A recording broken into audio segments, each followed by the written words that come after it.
വലിയ തിരക്കില്ലെങ്കിൽ can you spare a little time? Sure, sir.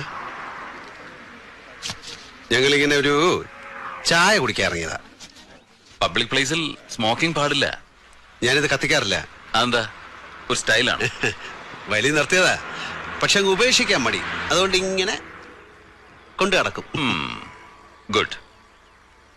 ഈ ശേഖരണങ്ങളിന്റെ മോളെങ്ങനെ? Sir കല്യാണം കഴിക്കാൻ പോകുന്ന കുട്ടിയെ കുറിച്ചാണോ? അതെ, ഞാൻ ഇപ്പോഴല്ലേ പരിചയപ്പെട്ടതും കല്യാണം ആലോചിച്ചതുമല്ല. തന്റെ പഴയ ഫ്രണ്ടല്ലേ? പഴയ ഫ്രണ്ട് എന്നൊന്നും പറയാൻ പറ്റില്ല, അറിയാം, കണ്ടിട്ടുണ്ട്. അത് തന്നെയാണ് എന്റെ ചോദ്യം. താൻ എന്താ അവളെ തീർത്തും അങ്ങ് അവോയ്ഡ് ചെയ്ത് കളഞ്ഞത്? ടൈം ഇല്ലായിരുന്നു സാർ. അവളെ നല്ല ഒരുപാട് പെൺപിള്ളേരെ അങ്ങനെ മിസ് ചെയ്തിട്ടുണ്ട്. കോളേജിൽ നിന്ന് ഇറങ്ങി പിന്നെ വൈകാതെ അങ്ങ് ബിസിയായി. എന്ത് ബിസി? സ്മഗ്ലിംഗ് ആയിരുന്നു. സ്പിരിറ്റ്, കുഴൽപ്പണം, ചന്ദനത്തൈലം, അങ്ങനെ ഓരോന്ന്. Underworld Prince. അണ്ടർവേൾഡ് അതൊരു പഴയ പ്രയോഗമല്ലേ? ഇന്ന് അതിന്റെ മീനിങ് ഇല്ല. അതാണ് വേൾഡ്. നമ്മുടെ പാവം ജനകോടികളല്ലേ അണ്ടർവേൾഡിൽ കഴിയുന്നത്. താൻ നല്ല സ്റ്റൈലായിട്ട് സംസാരിക്കുന്നു. ചുമ്മാതല്ല ആ കൊച്ചു തന്നെ കയറി പ്രേമിച്ചത്.